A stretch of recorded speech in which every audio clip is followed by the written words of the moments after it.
Durant participation Haïti dans le Forum économique mondial là, président Michel Joseph Martelly a rencontré premier ministre canadien Stephen Harper.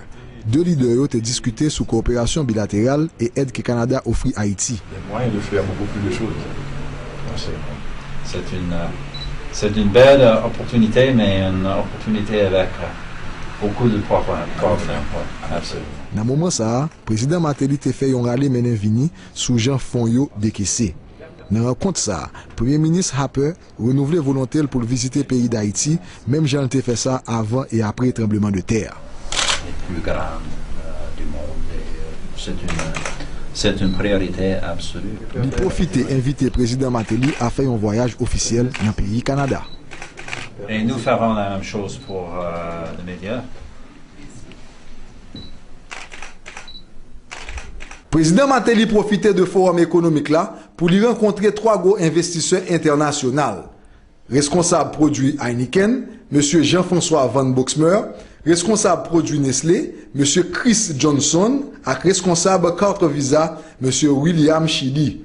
Président Martelly invité à venir faire investissement à Haïti dans le cadre Haïti Open for Business. Peuple haïtien remet travail et yo pas peu travail. C'est ça président pays a déclaré. Et l'y invité yo vin Haïti pour garder opportunité yo. Davos, janvier 2012.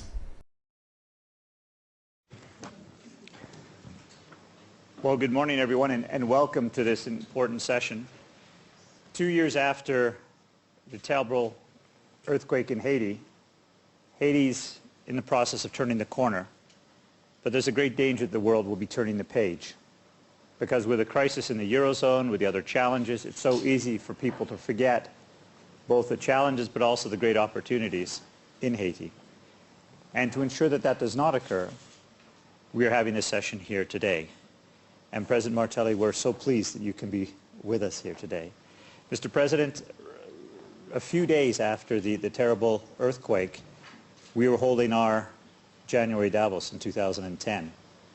And in a conversation between Klaus Schwab and President Clinton, and also with Luis Moreno, decision was made to actually put Haiti up front in the conversation then. And so we had a number of public and private sessions in 2010 where we said we need to do what we can now, but we should even more importantly commit ourselves to doing more going forward, because we realized it was going to be a long-term issue. Over the last 2 years, we've tried to keep that commitment. So last year, we had sessions on Building Back Better, both in the public and private sessions here. We also produced a number of different analyses looking at the opportunities for private sector-driven but partnership-implemented growth in Haiti. And now today, we're extraordinarily pleased to have you here with us, because at a time when the world might be turning its back on Haiti, you're here to give a voice and a face to the new Haiti, the new possibilities. So, Mr. President, on behalf of everyone here at the World Economic Forum, welcome to Davos. Thank you, Robert, and thank you for the support that you have brought to Haiti since the earthquake, particularly. And thank you, everyone, for your interest for Haiti. I came here mainly to tell you that the old Haiti that you've been hearing about, the images that you've been seeing, this Haiti is all over now. I have nothing to do with politics before. I had nothing to do with politics before I got elected. I was a musician, but because I was always involved in trying to change the lives of my brothers and sisters, the Haitian people, I became someone that they trusted. They felt like my heart was always in Haiti, that my love for Haiti was sincere, my commitment was sincere. So it became easy for me to win these elections. And since then, I'm happy to say that things have started moving. When I came to power, I felt like Haiti still looked like the earthquake had happened the day before. But since then, we've been able to bring 903,000 kids to school freely. We've been able to provide free transportation to them. We have started building 4,000 homes in an area outside of Haiti I have appointed for the first time since 7 years the Supreme Court judge. I have launched a program called Abagangu to fight hunger, where mothers, about 1 million, will be getting money through fund transfers. And in order for them to be eligible, they must send their kids to school, and the kids must be vaccinated. We have held, with the help of the IDB in Haiti, an economic forum where about 1,000 foreign investors came to Haiti. And from that, we were able to get some very important deals. One of them, the Marriott deal, deal worth about 150 million. Again, it's small compared to what Haiti needs today, but it's very important. It's a strong signal compared to what was never done before I came in. So I'm here to reassure the world, tell you that this is a new Haiti. I'm here, I'm in power to take decisions to change the lives of the Haitian. We are fortunate to have some partners who believe in us. I can mention the IDB, I can mention Nestle, who's doing some work down in Haiti. I can mention Marriott, Dennis, who's doing some great work in Haiti, and all of these companies who have dared today, happy that they did. I'm ready to stand by anyone who comes to Haiti to invest, to protect their investment, allow them to enjoy the advantages, fiscal advantages, the laws and the treaties that Haiti has. For instance, the HOPE law, the HELP law, who allows you to export freely from Haiti to the United States of America personally. We are very encouraged with what's happening. We are actually building what's going to be the biggest industrial park in Haiti, in the north of Haiti, where we hope to employ directly and indirectly about 80,000 people.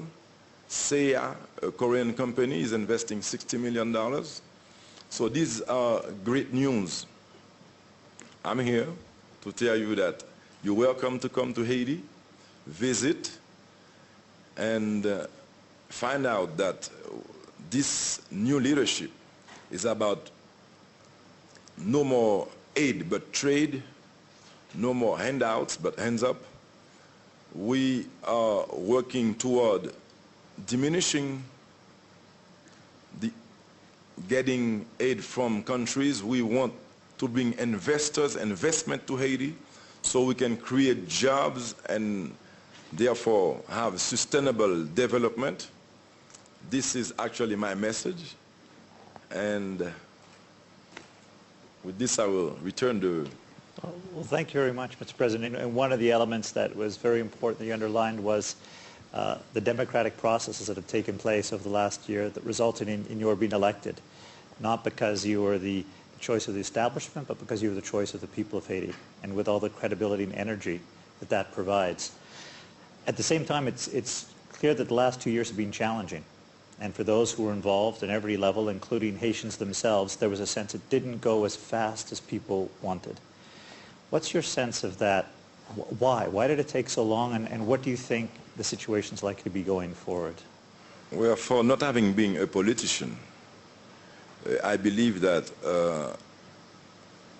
the politicians were not too happy with my victory. It was a huge victory, about 68% of the population. They wanted that change that I had promised. And when I came to power, it was hard for me to even get my prime minister ratified. I had to wait about 7 months. But while I was waiting, I didn't stop working. Indeed, I did start marking points. For instance, I came in May, and the next school year, which started in October, I had already 903,000 kids in school.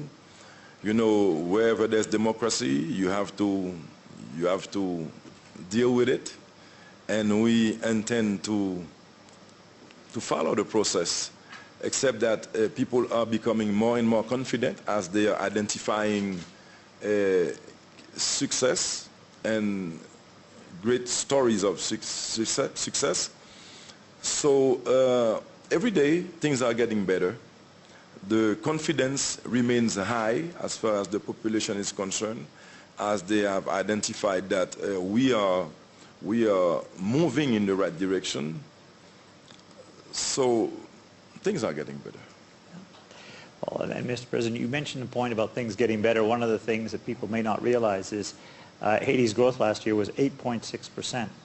In fact, the IMF January projections that came out, which actually downgraded the world, upgraded Haiti's growth prospects to almost 9% for this year. So there is a sense of possibility. But let me go forward from the situation now to the situation by the end of your term. What would you like to be the situation in Haiti by the end of this term? Well, for instance, this park that's being built in the north, we expect to duplicate, have many of them a little bit everywhere in Haiti, so we can actually create jobs. Marriott that's coming is a great news. We also have the Best Western coming down. We are building roads here and there with the help of the IDB. We have inaugurated the National #1 about a few months ago. We are actually working on the south side of the country. As far as the energy sector, we are today at 25% of what's needed in Haiti. And in Haiti, we complain about not having electricity, but I see this as an opportunity for big companies who are interested in that sector to come down to Haiti. And I do expect that by the end of my term that every kid will be in school freely, that we'll be able to have many roads built, many hotels, many jobs created.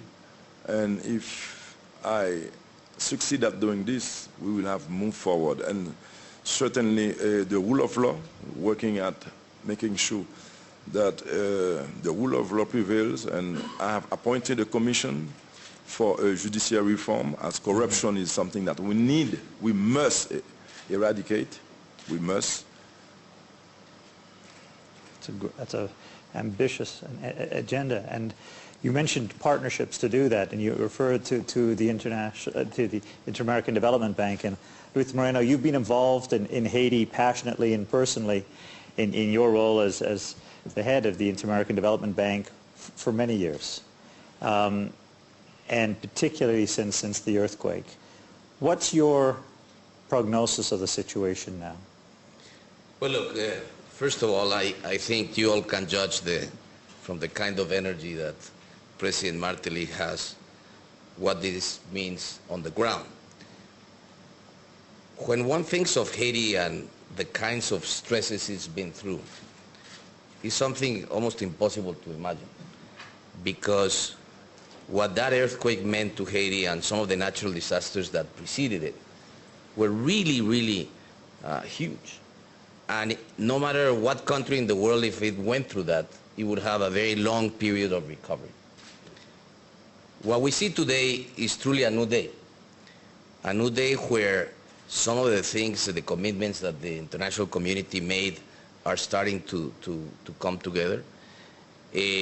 But more importantly, the fact that you have a president elected democratically, that he's been able to appoint an extremely strong team, very good prime minister. I mean, these were things that before did not happen in Haiti.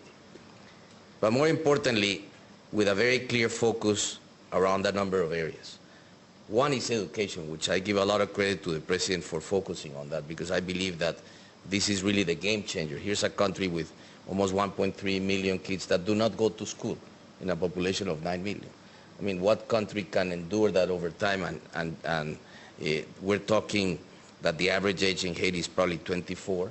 So, you know, this is a hugely important issue. And the president really took that on, and I think everybody in the international community is going to follow him in a process where no longer does a family have to pay $100 per kid per year, but it will be a system that is tuition-free, that you can basically work on lifting the quality of education. That's the kind of environment that you can really put in place a new education system that you perhaps could not in any other place because the complexities, unions, and the rest of it.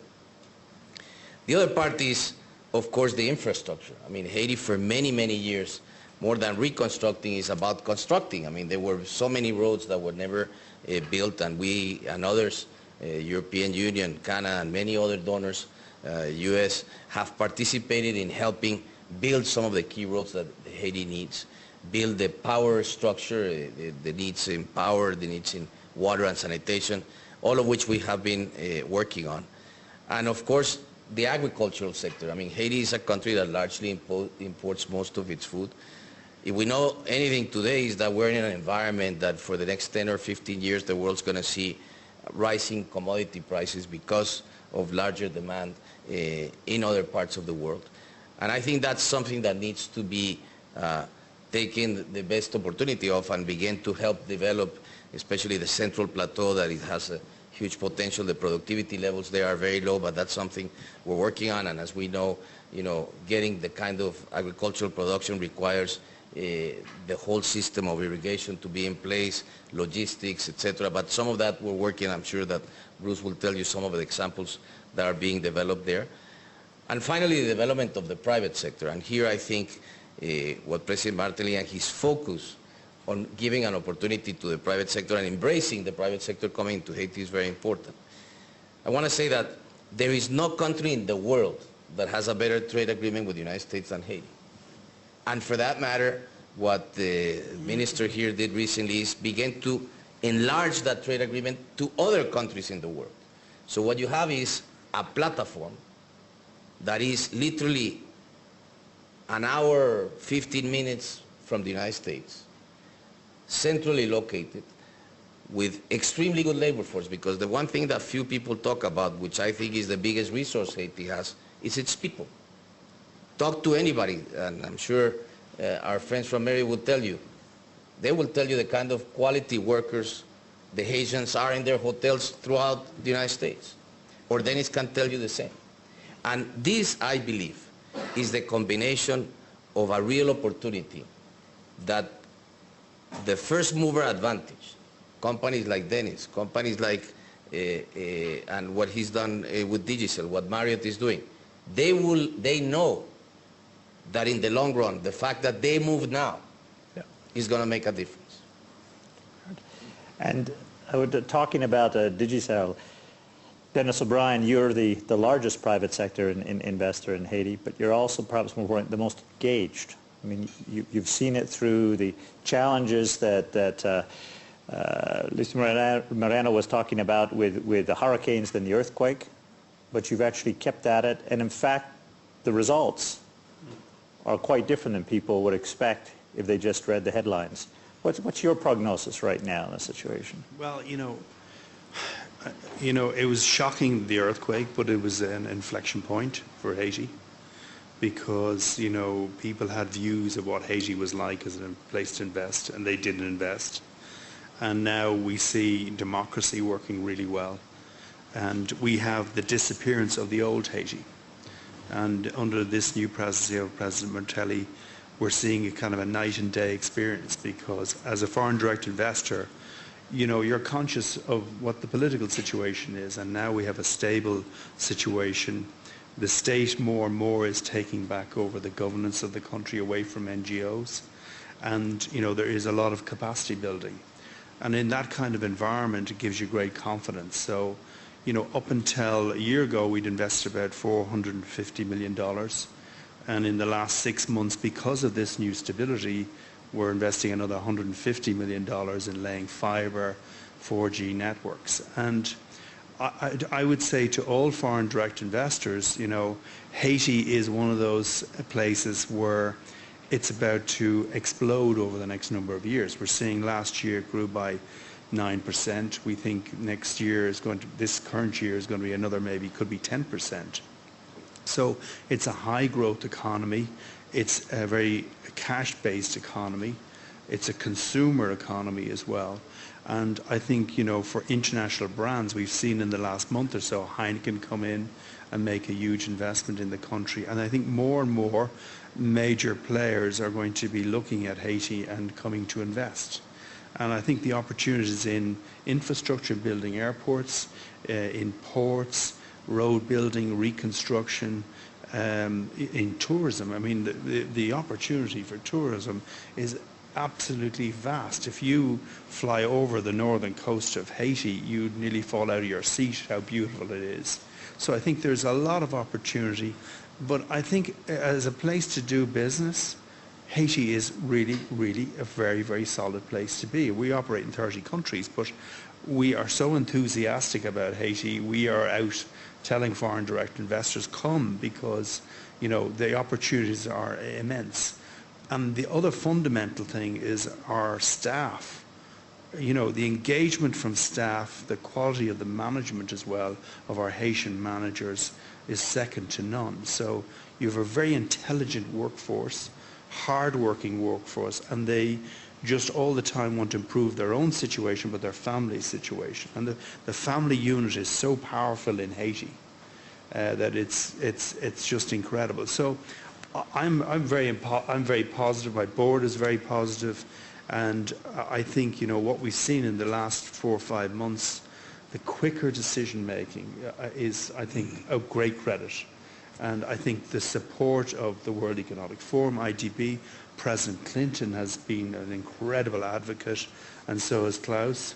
You know, it really has a lot of very support. So I think the reception the President is getting here this week is really, really powerful in a movement of change. And Dennis, it's interesting with your experience, because there's no doubt there's a challenge. The government institutions are just being built or rebuilt.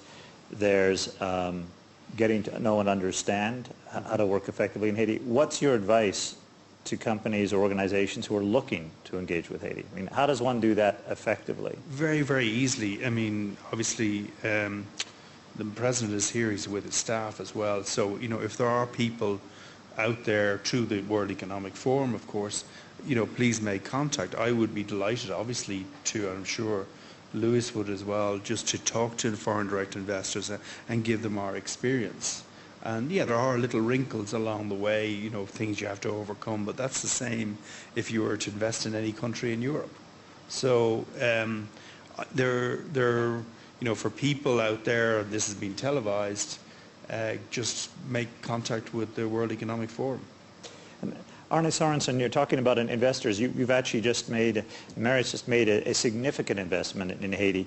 Maybe you could share with us your thinking behind that, but also what do you hope to accomplish with that? Well, first let me say it's an honor to be on the stage with a group of leaders that is doing so much for Haiti. I'm humbled to be in your presence and really inspired by what you have done on the ground there.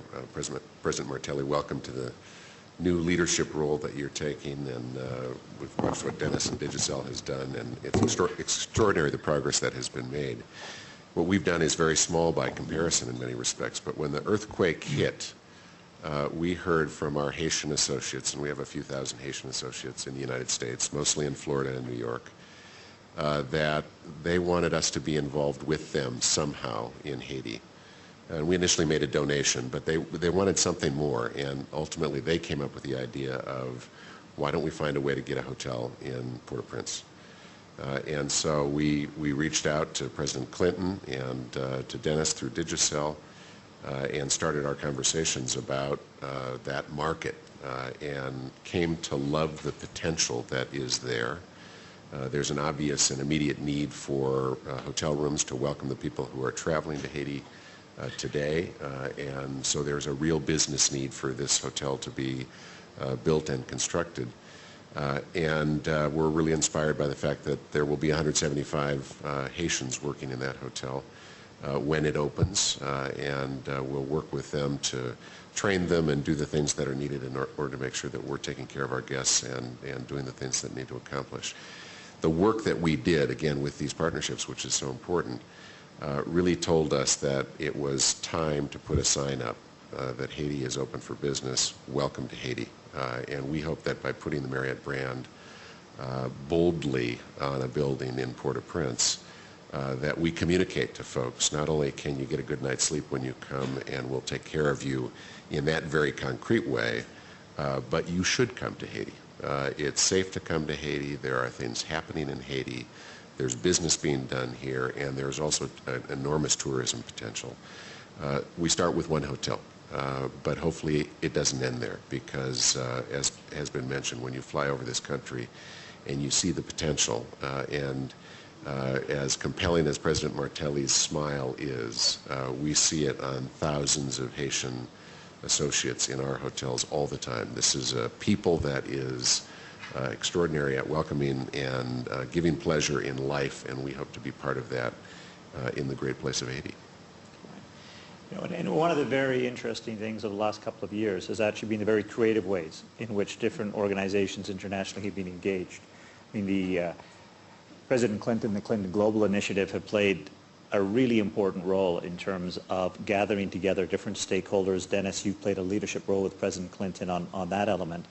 But we've also seen a number of corporations step up. Coca-Cola and Muhtar Kent, after a conversation, Luis, I think with you here in Davos 2 years ago, launched forward with a very bold concept. Nestle's been involved recently in announcing engaging in coffee growing in Colombia, in Haiti, with the Coffee Growers Association of Colombia, a very interesting model. In the earthquake and immediately afterwards, Google, McKinsey & Company, PwC, Accenture, a number of other organizations here have been very engaged. Mercy Corps is now working with one of Europe's largest insurance companies to set up a for-profit social entrepreneurship microinsurance scheme in Haiti. So the interesting element has been not just who's been involved, but how they've been involved, and these new partnerships working between government, civil society, and the private sector. So it's not one or the other, but it's the two or three working together. And in fact, I think one of the best examples of that is, Bruce, the work you've been doing with Coke, with Muhtar Kent, with TechnoServe's leadership and capability, taking the inspiration that came out of the conversation in Davos and actually making it reality on the ground. So maybe you could share with us, Bruce, some of your perspectives in terms of that journey. Sure. Well, thanks, Bob. And as you said, this was an idea that came out of a conversation that Luis had with Muhtar Kent here 2 years ago in the immediate aftermath of the earthquake. But thinking even then beyond reconstruction to rebuilding for the longer term. Coke has been on the ground in Haiti as the largest employer for many, many years. But as they started to think about, challenged by this conversation, what could they be doing more broadly? Building on some work we'd done with them in East Africa, they thought, we are actually, at this point in the United States, selling a lot of fruit juices, sourcing fruit, among them mango, from Mexico and other parts of Latin America, when in fact Haiti grows some of the best mangoes in the world. And in fact, the Francique mango is unique to Haiti, and it's one of the best flavor profiles there are. And so with that in mind, Coke very aggressively moved to partner with us, with IDB, with USAID and other partners, and in 7 weeks launched the Haiti Hope initiative to actually build their supply chain backwards into Haiti, and to work at that point about 25,000 mango farmers. So in March of 2010, the Adwala brand, which is a Coke brand, launched Haiti Hope. Mango Tango is their second largest selling fruit juice. A dime from the sale of every one of these goes back into their investment in Haiti. And that money is being used to organize farmers to engage commercially and to give them an opportunity to increase their own income by virtue of their work and their link into a viable commercial market. So our efforts are to organize farmers around agronomy, but more importantly into co-ops and farmer-owned business groups that can commercially interact with markets, to help them get access to credit, which has not been available in any large-scale way for farmers, particularly smallholder farmers, working there with Sojasol with backing from the Clinton-Bush Haiti Fund, to work with intermediaries in that value chain, because that's what you have to, that's what Coke can't do. It's, can they get in and work with the providers of logistics and transportation and storage service, to work with the exporters on actually getting the quality product in the fresh market into the United States, and then to begin thinking even now about the investment possibilities around processing for purees on the ground in Haiti. And I think it's that kind of enlightened approach on the part of Coca-Cola, thinking about how do we think about creating shared value? How do I think about doing what I do as Coca-Cola in a business sense, but also widening that to think about actually how can I actually accomplish a broader social purpose. In this case, it's doing what President Martelly has referred to. It's no longer about handouts. How do we give people a real hand up? And there are ample opportunities to do that in agriculture, but in small business development too. But in agriculture, you refer to cocoa, coffee, cocoa, essential oils, limes, vetiver oils, rice as an import substitution play. There are real commercial possibilities for indigenous Haitian entrepreneurs if given the right sets of relationships, training, and access to capital. President Martelly, when you listen to this, I mean, about the actual growth rate of the actual realized growth rate of about 8% last year, 9% according to the IMF, maybe as high as 10 according to Dennis for next year. I mean, that's pretty exciting, but at the same time it's also pretty challenging. What do you see as the biggest challenges that we need to collectively overcome in the next year or two to kind of realize some of these opportunities? Well, Robert, going in that direction, I feel like we will overcome.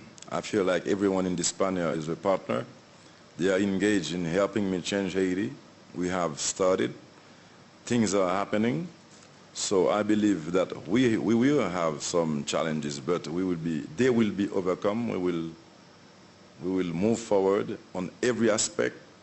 Today, clean water remains a problem, but we have enterprises that are down in Haiti, working at making clean water available everywhere. I just mentioned the energy problem, which is a real problem. But again, it's big opportunities for some companies, and they are coming down. We haven't mentioned today Heineken, who just brought a brewer in Haiti. Yeah. And with this, they are also thinking of producing rice and other crops that can be used to actually make the beer. So the real challenge was to create jobs in Haiti, create jobs.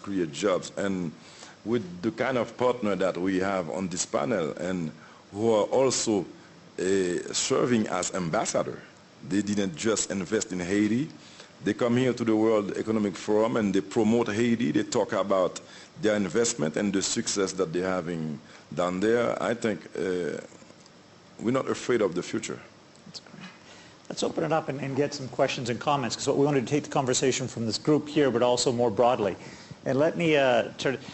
Scott Gilmore, you've been involved with Peace Dividend Trust in sort of social entrepreneurship models around the world, including challenging places like Afghanistan and elsewhere. What's your take on the Haiti situation, and what's your also any advice you would provide to the president? Well, President Martelly, it's a pleasure to see you here today. I'm actually delighted to see such a strong private sector presence here on this panel. We recently did a survey of the construction industry in Haiti and found that before the earthquake, only 25% of the large-scale construction that was taking place in Haiti was being done by Haitian companies. That's up to 45% today, but it's still significantly lower than what it could be. Haitian construction companies are capable of doing great things, and it's always a little bit heartbreaking when I see foreign construction companies building hotels and that. And frankly, I'm sorry, I shouldn't use the hotels as an example, because the international community or the international private sector is so much better at this than the United Nations is or the aid agencies. And so actually the question I have for the panel is, why is it, Mr. Sorensen, that you can use local contractors to meet your profit objectives and get things done, and yet, Mr. Martelly, we see again and again and again the United Nations has to fly people in to do the same thing? Thank you. Well, please go ahead. This is something that we talking to our partners about, partnering with Haitian companies, subcontracting them, and it's happening. It's actually happening. You have to understand that today Haiti is a land of opportunities. So businesses come to Haiti looking for contracts, and through the IHRC, who was the commission in charge of the reconstruction of Haiti, they have gotten contracts. So the main thing is to make sure that Haitian companies get some part of the jobs. But we will not keep anyone out, as we want to keep on attracting businesses in Haiti. Can I just chime in here? I mean, there are some very good Haitian contracting companies. We use about 12 of them. And, you know, I think there's an awful lot of capacity there. and capability. So I think that is changing, and I think we should also welcome in international companies as well, because they also do a technical transfer. So I think it's a combination of both. But I don't think anybody can say, well, we're not going to use international firms, or we're only going to use Haitian firms. I think it's a competitive market. And we're seeing Kier, for example, KIER, which is a UK company, come in.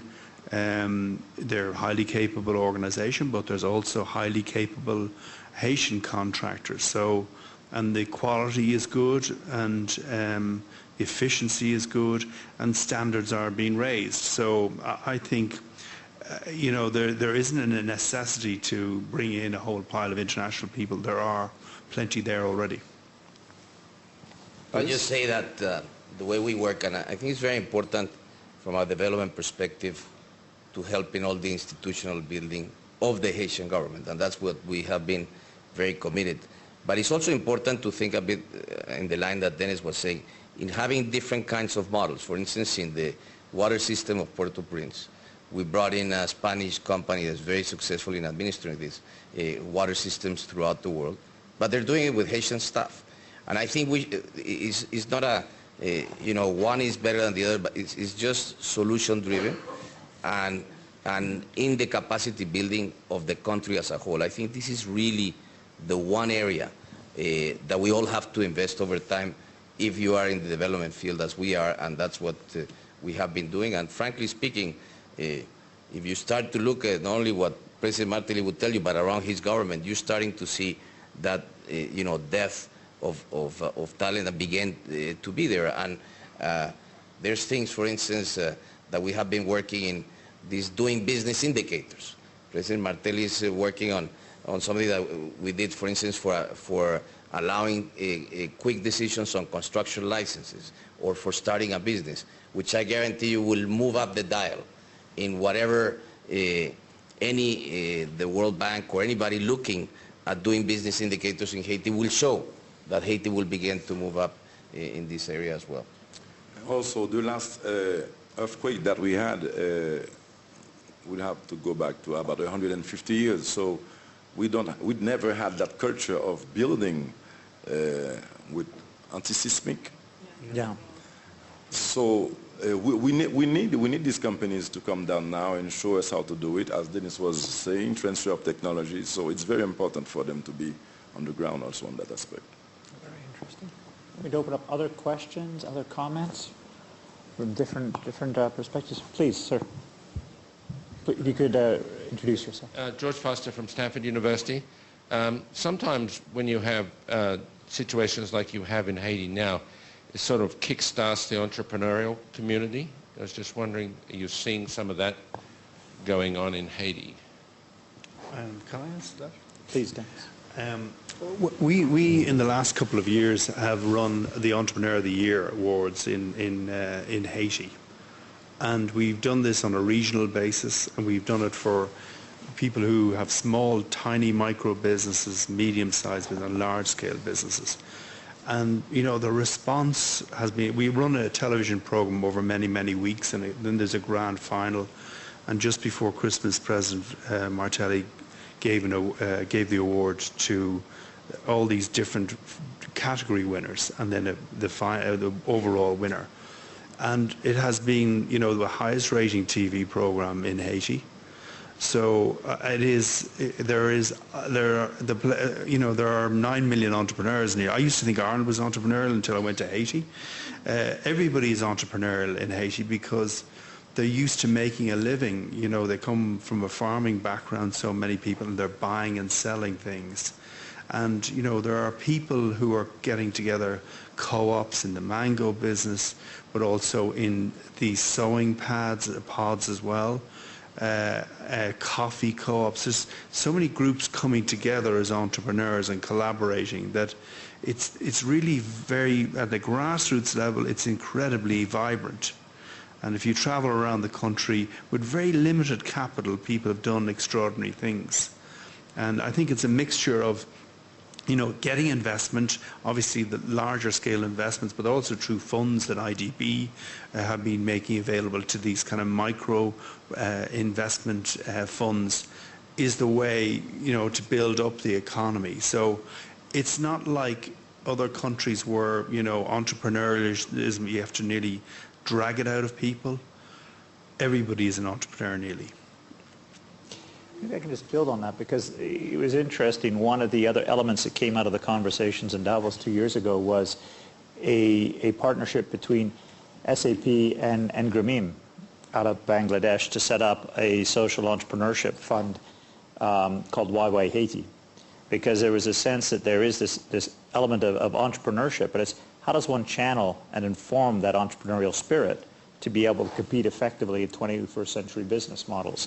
And so that's one element. So can we actually take experience and expertise from the private sector or other parts of the world to help actually empower that Haitian entrepreneurial spirit? And then the Canadian government under CETA has actually been involved, I believe, Mr. President, in a number of technical schools to actually help create the education for employment. So as these businesses are developed, they actually have the technical skills behind them. Perhaps, Mr. President, you could comment a little bit on this. How does one equip the Haitian people with the education that's necessary for the jobs of today and the future? Before I answer to that, I want to ask also that Spain gave us a fund of $50 million that has been given to the IDB, so we can, through our institutions, lend money to the young entrepreneurs. And I'm positive that pretty soon we're going to start feeling the impact of these young entrepreneurs. As Dennis has stated, probably from living such a difficult life, every Haitian has become an entrepreneur. They had to create means to survive. Yeah. And today, because they are being offered opportunities, and I must add to that that Haitians, when offered opportunities, they do succeed. I believe that there's going to be some movement. Yeah. Please. Hi, I'm Elizabeth Hausler with Build Change, a social enterprise that is working in Haiti to train and empower people to rebuild and retrofit houses there. We hire Haitian engineers, and then we partner with the private sector in order to supplement the engineering and management capacity that we need in order to deliver our programs. But I'd like to ask a question about why there isn't more private sector involvement in some of the large-scale infrastructure projects that are going on. Recently, the World Bank let out an RFP for a large infrastructure project, and I understand that the shortlisted organizations are all NGOs. And I'm wondering if there's what are the obstacles there? If it's a procurement issue from the bank standpoint, or if it's a registration in Haiti standpoint, or what's getting in the way? Or if those NGOs actually have the private sector as their subs? That's great. Well, look, I can tell you from our own experience, actually there's a couple of large engineering companies that have done what I think is fundamental to be able to get contracts in the future, which is to bet on Haiti. And to bet on Haiti means not just to get one contract, fly by night, bring all your people and goodbye. We look for companies that are going to settle themselves, bring the equipment, leave it in Haiti, hire Haitian engineers, hire Haitian people, and they frankly have done a tremendous job. There's a Dominican company, there's a Brazilian company, there's companies. One of the fascinating things in Haiti is for a country that was so fundamental in helping liberate and support, for instance, Simón Bolívar, when he was broke, in his campaign to liberate the Andean countries, he went to Haiti. And he went to Haiti and got funding. He came and left to do one of his most important campaigns. Well, many countries in Latin America never looked at Haiti. Today that's very different. And a lot of companies and investors from Latin America are looking at this investor opportunity, because what we see today increasingly, of course, is the nurturing of the South-South kind of cooperation and development.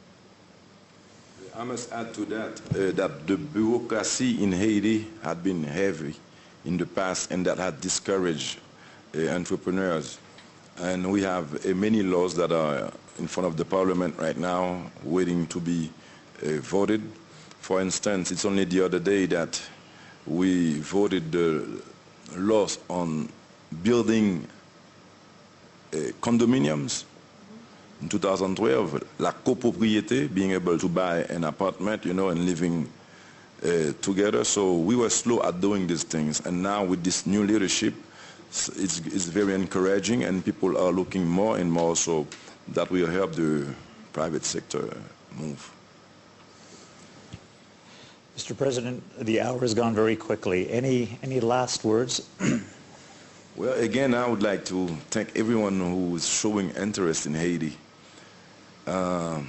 We have been hit by nature many times, but we are fighters.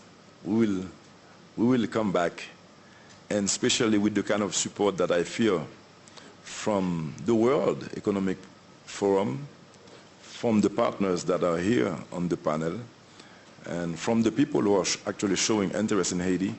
I believe that better days are ahead of us. So thank you, and I welcome you to come and visit Haiti, see for yourself. And I want you to see in this new leadership a partner. As I have stated before, we will stand by you, protect your investment, and make sure that you can prosper and make money. When you do, you pay your taxes, you create jobs, and Haiti prospers. Thank you. Well, thank you, Mr. President. And let me just close in thanking all the panelists. And actually, Luis, you made a really important point, that Haiti, in fact, was the second republic in the Americas. In 1804, was through their own determination, they won their freedom. So with a proud past, and now with the potential of a hopeful future. And just like in 1804, the key secret today is going to be leadership. So thank you very much, Mr. President, for being part of this. Very good.